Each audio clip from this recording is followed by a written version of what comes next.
जी मैं ये कहना चाहूँगा कि जो पैसा हमने दिया है वो पैसा वो किसी काम में लगाए, खुद का बिजनेस या कोई ऐसा काम करे ताकि जिससे पैसा वापस आ सके। जी सर। अच्छा, तो मतलब आप कोशिश ये करेंगे कि वो किसी ऐसे काम में लगाए जहाँ से कुछ पैसा आमदनी आए। जी सर, ताकि वो पैसा वापस कर सके, ऐसा कोई रोजगार खोले या कोई भैंस या जैसे किसी भी मतलब क्षेत्र में पैसा लगा के ताकि वो एक तरह से रोजगार के रूप में वापस आए, वो उसके लिए रोजगार मिले और वो पैसा धीरे धीरे वापस हमें कर सके। अच्छा, ठीक है। तो इसमें आप महिलाओं के साथ ही काम क्यों करते हैं? मतलब माइक्रो फाइनेंस संस्थाएं महिलाओं के साथ ही काम क्यों करती हैं? जी महिलाओं के साथ इसलिए काम करती हैं कि एक तो महिलाएं पुरुषों की अपेक्षा गृहस्थी को अच्छी तरह से संभाल सकती हैं सर। वो जानती हैं पैसे का इन्वेस्टमेंट कैसे करना है सर।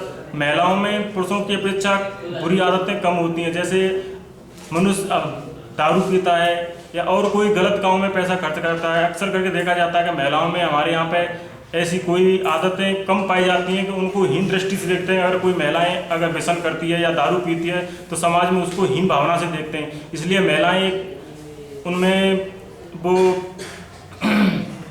बुरी आदतें कम हैं, पैसे की वापस होने की संभावना ज़्यादा है।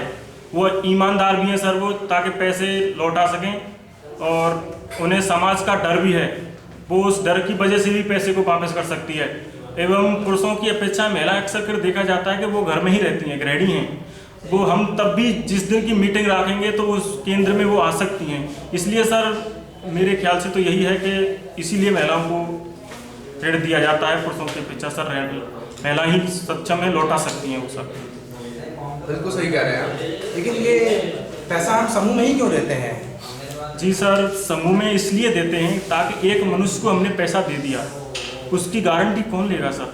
अगर हम समूह में पैसा बांटते हैं तो एक जैसे हमने 7 या 10 व्यक्तियों का समूह बनाया तो एक दूसरे की गारंटी लेता है समूह, ताकि अगर एक व्यक्ति अगर पैसा देने से आनाकानी करे या एक किस्त न दे तो हम उन व्यक्तियों से कह सकते हैं, 9 व्यक्ति रहे जो हैं, कि भाई पैसा दो वापस तुम्हें देना पड़ेगा। अगर वो नहीं देगा तो सर वो व्यक्ति या तो समूह पैसा देगा या फिर उससे दिलाएगा सर। इसलिए हम समूह में ही पैसा देते हैं सर, कि ताकि पैसा 100% वापस आ सके।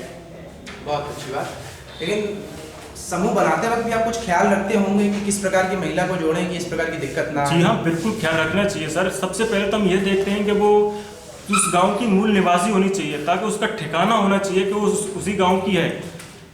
अगर कोई गैर गांव का या अदर गांव का है तो उसको हम कहाँ ढूंढेंगे सर। उसी गांव की है तो वो उसी गांव में रहेगी, और ये भी देखते हैं कम से कम वो 3-4 साल से उसी गांव में निवास कर रही हो सर।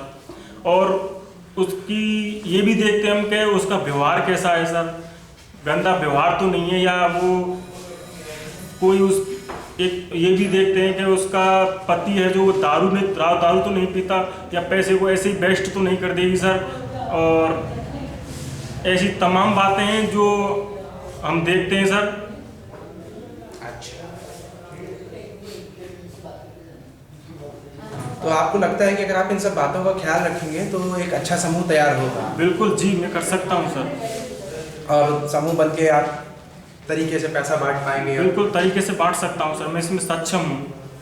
मुझे फील्ड में काम करना बहुत अच्छा लगता है सर, इसीलिए मैंने ये फील्ड जॉब चुना। अच्छा, तो मतलब माइक्रो फाइनेंस में किस तरह का काम होता है, क्या काम होता है, ये आप मुझे समझ चुके हैं? जी हाँ, बिल्कुल मुझे पता है। चलिए नरेश जी, बहुत बहुत शुभकामनाएं आपको। बहुत धन्यवाद सर।